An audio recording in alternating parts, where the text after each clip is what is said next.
mun de bɛna bila nin kuma ninnu na sisan ni ala sɔnna ma n'an da don la k'o walawala an balo ye min fɔ an bɛ jɛ k'o lamɛn ɲɔgɔn fɛ Sisoko. Et après, avec Ibrahim Traoré, et je vais vous révéler un secret que je n'ai jamais parlé. Quand président Bandao, et après, avec Ibrahim Traoré, et je vais vous révéler un secret que je n'ai jamais parlé. Quand président Bandao a décidé de changer le ministre de l'Intérieur et le ministre de la Défense, Goïta m'a appelé. Goïta était vice-président à l'époque. Il m'a dit, ah, grand frère,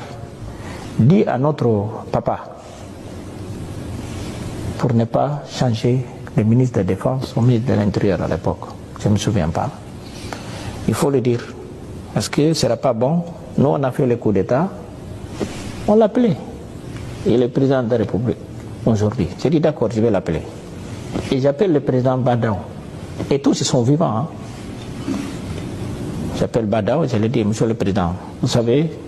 mes frères, nous sommes tes enfants. Ils m'ont chargé de te dire, ils m'ont demandé de te transmettre que ce n'est pas bon, ce ne sera pas bon pour leur union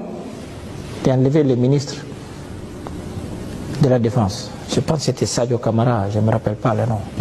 Il m'a dit, je vais y réfléchir. Et là, j'ai aussi fâché. Quand il m'a dit ça, j'étais fâché. Il dit, mais non, tu n'as pas gagné. Je lui ai répondu comme ça. Il dit, non, mais toi, tu n'as pas gagné les élections, tu te prends pour qui? Et ils ont fait leur coup d'État. Et tu vas y réfléchir. Je lui ai dit, non. Moi, je te parle comme ça, en tant que quelqu'un qui a un côté malien aussi. Et j'étais là-bas pour vous soutenir. Tu n'as pas ce droit. Et ce n'était pas dans leur intérêt. Goïta, à l'époque, ce n'était pas dans l'intérêt de faire le coup d'État. Et j'ai rappelé Goïta.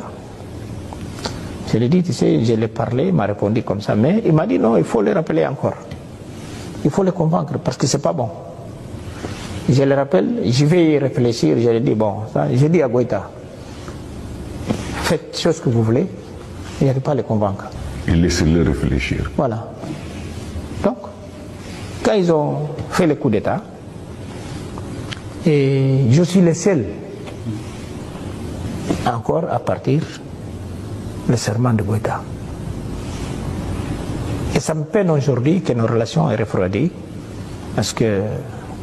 j'estime que je suis leur grand frère, et tous. Diao est venu me voir ici, qui est président du Conseil national de transition. Et Goïta, on s'est parlé.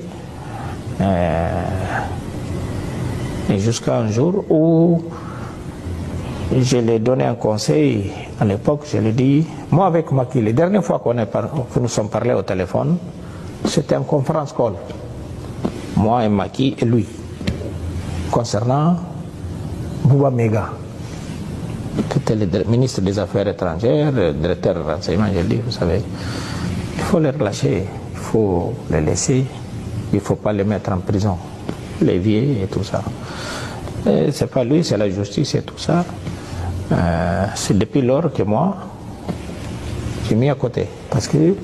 ça me fait de la peine. Je les prenais comme mon jeune frère, et tous, parce que je suis plus âgé. Ils sont des militaires. J'ai dit non. Aujourd'hui, il y a des gens qui les soutiennent. Mais je suis le premier. À les soutenir. Et je suis le premier à déplacer pour aller au Mali. Des fois, dans les moments critiques, tout le monde m'a critiqué. Mais bon, on ne peut pas forcer nos relations, mais ils restent quand même mes jeunes frères. Et je ne peux pas me mêler dans les affaires internes au Mali. Et concernant Burkina aussi, et Ibrahim Traoré,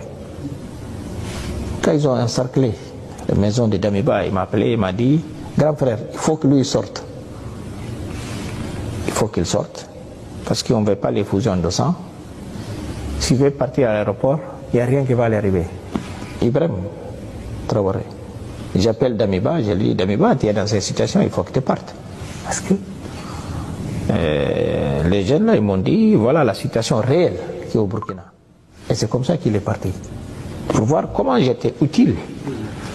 Pour les seules personnes avec qui on n'avait pas de relation, parmi eux tous, c'est Tchani. mais qu'on a parlé après au téléphone. On a parlé au téléphone parce que je connais très bien son actuel Premier ministre. Mais il faut que les gens comprennent. Moi, je suis républicain. Je ne peux pas appuyer des coups d'État. Moi, j'étais militaire. C'est ça. J'étais militaire, j'ai passé 32 ans au sein des forces armées, jusqu'à arriver général des armées. Je suis arrivé général avant que je sois président. Je suis général. Toute ma carrière. C'est comme quand je le vois, mes jeunes frères, et voilà. Et Conakry, nous sommes condamnés d'être ensemble.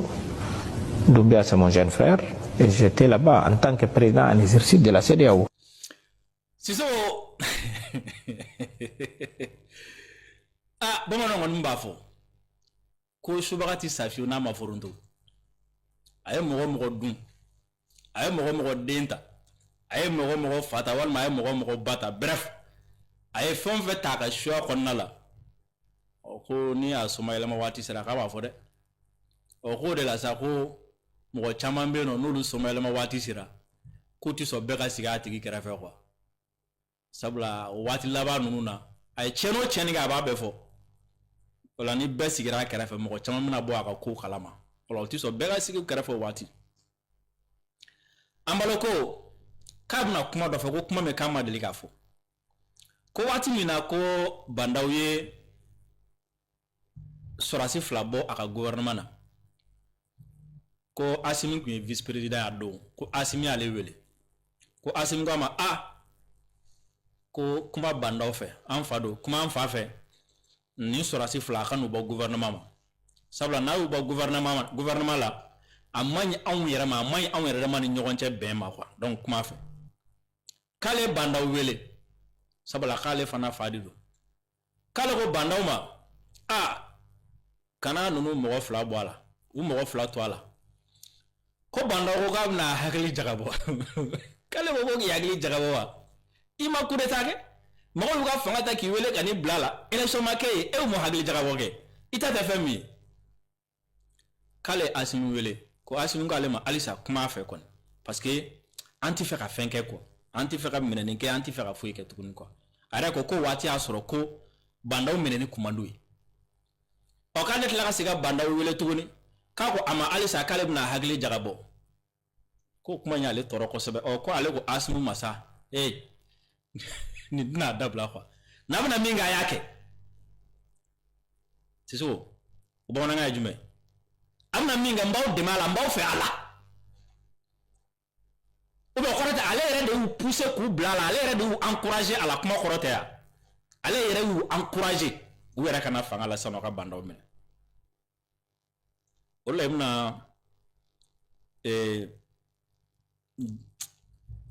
jɛ ninnu ko ninnu i bɛna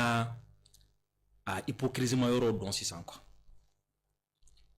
e bɛ se ka a fɔ Asimi ye cogo di n kumana karisa fɛ ka dɛsɛ a ma sɔn n ta ma ka tila k'a fɔ tigɛrɛ ye fɛn t'i ta ye dɛ u y'i bila la dɔrɔn de mɔgɔ ma kala ta ye foyi ka tila k'a fɔ Asimi n'aw bɛ min kɛ a y'a kɛ ɔ Sise ni Asimi ye min kɛ o la ni hɔrɔnya bɛ tiɲɛ ye e kan ka sa olu nɔfɛ o ko la dɛ e kan ka kɛ mɔgɔ ye mɔgɔ min tila ka taga bila diɲɛ mɔgɔ ɲɛ ka taga i ka veste bɔ ka tugu makɔrɔn kɔ ka tila ka na fɔ olu bagabaga tuguni ko e kɛlen don ka aw kɛlen don ka marifa jɛkulu dɔw bila ɲɔgɔn kan sɔrɔsi dɔw bila sen kan minnu bɛ coup d'état kɛlɛ k'a sɔrɔ e y'u encourager k'u ka taa minɛ mais don min na i bɛ embargo dan kun munna o don a ma sɔn ka bɔ k'a fɔ e yɛrɛ ye fɛn min encourager n'o kɛra e bɛ tila ka bila mɔgɔw ɲɛ k'anw sanctionner cogo di Sisoko o ye fɔlɔ ye donc i m'a ye ni ale y'a ta fɔ a filanan ye min ye i y'a ye sisan k'a fɔ ko Mali problème Asimi ko problème transition ko problème i y'a ye sisan k'a fɔ ko élection ko tɛ foyi tɛ fɛn kelen dɔrɔn de don a ye sɔn an ta ma ni min ka di aw ye a y'a kɛ fanga la kuma in bɛɛ b'o dɔrɔn de nɔfɛ sinon a yɛrɛ de k'u ma min ka di aw ye a y'a kɛ parce que nin tɛna sɔn a ko ale ni Asimi kun bɛ to ka kuma ko nka ko ale ni Asimi ka kuma laban k'ale y'a fɔ Asimi ye mɔgɔ dɔ bɛ yen nɔ k'o kana minɛ quoi ko Asimi ko bon ko minɛni ninnu t'ale ko minɛni ye sariya ka ko de ye quoi donc a yɛrɛ ka kuma na a bɛ n'a fɔ o kɛlɛla yen de quoi donc n'o tigi kuma min na o tɛna kɛlɛ ɔ mɔgɔ min b'a fɔ ko Mali kelen ka justice instrumentalisée et bitala yala ka fo ka Mali jalaki ko kelen ka justice instrumentalisée alors que e a ñini o fanga kelen fe ko ka justice ke o sagoy cohérence bemi wala cohérence ta ko la sabana ejume ambalo yara ko nunu mbeka bonya kumbale ka sabla kala yu korage de ko asimi nga bonya kumbale ka ko ibe ka bonya kumbale ka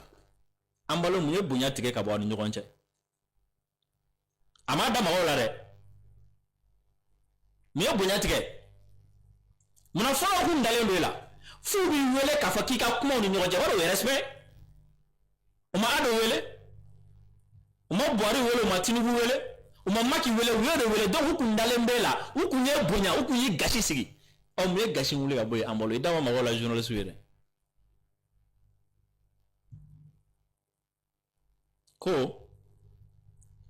ko wati mina ibe na ka mogo ye Damiba ka palais encerclé ko ibe fana yale wele ko ka fale ko ambalo kuma Damiba fe na be fa ka bo ami sira dama bita aéroport la fo ita so en flene yoro mina sisan mogo ta koble o kale Damiba wele ko ka fo Damiba ko ko to ni yera la ale o nyefo Damiba khoro jume bo mogo ti ko ble mogo be nunu de ko donc ale intervenir na infene on me munasisa o ibe mindara ela ka Benin président ka Togo président ka Côte d'Ivoire président ka Ghana président ka Nigeria président ka Sierra Leone Libéria Cap Vert président ke de wele donc khoro ko ka bunya bika muna ya sona ata bla seda onye ka fo ko mi sanctionner ka embargo da o jamana kan imatla ka daw ma fo ere la ka botugni ki jo jebe nyakoro ko outna jeni ay numa so tama ko marfa tigi bi aw bolo ko ka taka bla ula alors que ere ko sama ko de yu encourager ko bla la donc ma ye tugni yano ka fo ko kuma fo la kana maka shita chen agali interview kelen ko nala wala say ka don ka ko mokoro ne ga bar la mina fiye agali interview kelen ko nana ko ale kelen président kale ni mogo chama ngunta nyogondo kunga kale ni mokoro nyogondo ya kale mogo ko mogo be fenchama fo mokoro ma ko ti mokoro nye ko mokoro mogo me ka kan ya ka dale lendo mogo nyana maba ko na le kuma faka kuma jamana min fe na le kuma faka kuma mogo min fe kale ko mokoro ne wele allo président mokoro ça va ka membe ko kaya itini karsa bla contact la ko mokoro ma fo problème tala ko mokoro ba ka téléphone ta ko tigi wele ka fo tigi bon ambalo mogo bi ba reçoit ko tigi ba le reçoit donc yani mokoro nche don ça donc mokoro faveur munun kale anyana ne asimi cheko anyana ne ibe cheko anyana na sida okoko ayi tege mu gerente on munebe ka black ni kuma nunu fo sisa o de nyingali 2022 i dare ni kuma nunu ka bla seda onye ka embargo down ka alors que yere kuma do fond bembe 22 il m'a fait faux 23 il m'a fait faux 24 il m'a fait faux 25 il m'a fait faux i ka manda bana wati mina ini seda o kala dam na wati mina iso la ka boka ni kuma nunu fo ola ya sabengo mea culpa yere jalaki ola folo mi mo bu yere ni nga est-ce que ay min kana man nimisala est-ce que ati fera sega ko o kono o écarté ko boala yere de o écarté ko boala nimisa tede signgo tede abirom na sa isolé le do ka fa isolé le do ay sedaw gen ka sedaw ka chidum gen donc ro abirom na sisa ani sedaw te ani sedaw ka présenté ayon jela ki mina alere bo kono sisa donc amogo bi seme ro la wabado na dana ni ko bi ko mo ko nga choix ke ale ni Alassane che mo ko ma Alassane ta abodo donc abi seme ro nyini na o seme ro nyini o tisaka ta fika yira ka foko ere malien imam ya kuma kona kale bayan fon malien we donc malien joli ba lera la kalo wora embargo ko fa do ko malien joli bi ambolu la e malien joli bi la e ba bɛ bɔ yɔrɔ min na e sɔnna ka i ba somɔgɔw e sɔnna ka olu lakɔngɔ kalo 6 e sɔnna k'olu minɔgɔ kalo 6 e sɔnna k'olu furantanya kalo 6 e sɔnna ka da sɔgɔ olu ni terroriste da kalo 6 i ba somɔgɔw parce que ko Sisoko ko ni ye Sisoko mais ko bɛɛ b'a dɔn ko Sisoko kɔni tɛ Guinée Bissau jamu i y'a dɔn dɛ a yɛrɛ ko ten ko ni a yɛrɛ ka kuma de don ko ni ye Sisoko in ta k'i b'a dɔn ko ye malien donc ko ale fana bɛ malien yɔrɔ dɔ b'ale fana na ko yɔrɔ fana kama quoi ni min bɛ sera o n'a ye kelen n'a ye fiɲɛ sɔrɔ a bɛ taa quoi donc bi ale fana mago bɛ jɔyɔrɔ la a mago bɛ sendayɔrɔ la a mago bɛ sɛmɛyɔrɔ la ɔ sɛmɛyiri de dɔgɔyalen don an kɔni kɛlen don escalier de ye yan ni min kamana gannen don u b'a fɔ k'a bɛna yɛlɛ o bɛna yɛlɛ anw fɛ ka san sɔrɔ quoi an balo filɛ Sisoko a ka nin interview in kɔnɔna la i bɛna ye k'a fɔ ko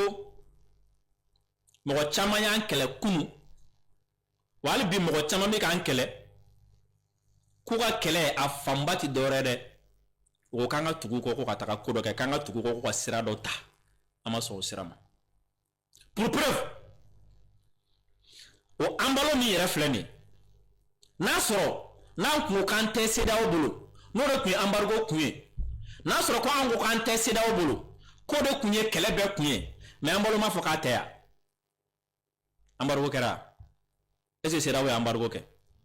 est-ce que Union européenne ye sanction d'a kan a donc n tɛ CEDEAO bolo ti mɔgɔ sanctionné k'a fɔ CEDEAO man ti sɔn o ta ma o ti mɔgɔ sanctionné sinon ale kun kan ka sanctionné embargo kun kan ka d'a kan mais embargo ma d'a kan wa hali sini fɛn m'a sɔrɔ donc o kɔrɔ ko min b'a ni CEDEAO ni ɲɔgɔn cɛ CEDEAO ko tɛ élection ko tɛ bolo wɛrɛ b'a kɔfɛ tout simplement CEDEAO tigi o n'o man di mais anw ni CEDEAO ka kɛlɛ anw ni CEDEAO tigi de man di o nana répercuter an ni CEDEAO cɛ kan ale ta ye jumɛn ale ni CEDEAO tigi ka di o la ani CEDEAO bɛ se ka kɛlɛ fɛn ti bɔ a la a bɛ se k'a fɔ CEDEAO ma a tɛ fɛn ti bɔ a la a bɛ se ka CEDEAO gɛn fɛn ti bɔ a la wa a bɛ se ka bɔ k'a fɔ publiquement ne de ye CEDEAO gɛn fɛn ti bɔ a la parce que ani CEDEAO tigi ka di pour l'instant o la sisan nɔ fana y'a ye k'a fɔ ko jaa n'i bɛ CEDEAO kɔnɔ il suffit seulement que ni CEDEAO tigi ka ja i bɛ se k'i ka to fanga la ka mandat caman kɛ k'i ka constitution falen n'a ye diya yɛrɛ i bɛ constitution yɛrɛ ta k'a bila kɛrɛfɛ i bɛ to fanga la yen l'essentiel que ni CEDEAO tigi ka ja dɔrɔn foyi t'i sɔrɔ Sisoko min tɔgɔmasere kelen walasa i k'a dɔn k'a fɔ k'a ni CEDEAO tigi ka di ko de la ko fɛn tɛ k'a sɔrɔ depuis a ye CEDEAO délégation gɛn fo bi i b'a dɔn an y'a mɛn média minnu kan fɔlɔ an m'a mɛn RFI kan fɔlɔ RFI ma bɔ n'a ye France 24 ma bɔ n'a ye u ye min kɛ a ka ca ni 48 heures o dama maga a kuma la a ye CEDEAO gɛn o dama maga a kuma la pourquoi wa hali sini u ma plateau kɛrɛnkɛrɛnnen sigi nin kan fɔlɔ k'a fɔ ko munna k'a ye CEDEAO gɛn munna a bannen don ka bɔ fanga la wa hali sini campagne de dénigrement ma ta k'a sɛgɛrɛ mɔgɔ t'a dɔgɔya mɔgɔ t'a nani mɔgɔ tɛ foyi fɔ a ma mais pourtant ala diɲɛ don o don da sɔgɔma o sɔgɔma wula o wula plateau spécial dɔ bɛ sigi Mali ka Burkina ka Niger kan parce que k'an tɛ constitution fanga kɔnɔ k'an tɛ démocratie kɔnɔ k'an bɛ coup d'état kɔnɔ diɲɛ don o don plateau dɔ bɛ sigi an kan k'an lagosi k'an tɛ fɛ ka élection kɛ ko fanga jagoya fanga de b'an bolo mais k'a daminɛ février kalo tile 27 na fo bi i ma plateau spécial sigilen a ka faransi journal kelen fɛ i ma plateau spécial sigilen a ka Europe journal kelen fɛ k'a fɔ k'u bɛ k'a dénigrer u bɛ k'a dɔgɔ u bɛ ka fɛnw fɔ a ma personne wa o médiaw ka dérivé min bɛ yen i b'a dɔn dimanche o dimanche o kɛlen don laada ye i b'a dɔn ka chaîne min bɛ yen ko NCI dimanche o dimanche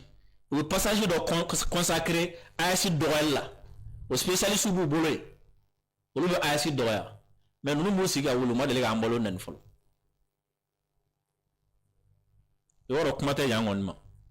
i ye mɔgɔ ye k'an balo nani fɔlɔ donc o la i b'a faamu ko CEDEAO tɛ médias occidentaux ninnu tɛ an balo ni olu bɛɛ ka ɲɛmɔgɔ bɛ ɲɔgɔn kalama o ka di quoi Donc fɛn t'a sɔrɔ fɛn tɛ fɔ a ma quoi. Mais don min na n'a ni olu ka ɲɛmɔgɔ kɛlɛla n'a ni CEDEAO tigi kɛlɛla don min na n'a ni médias occidentaux tigi kɛlɛla don min na studio an bɛna article kalan ni studio kelen kɔnɔ yan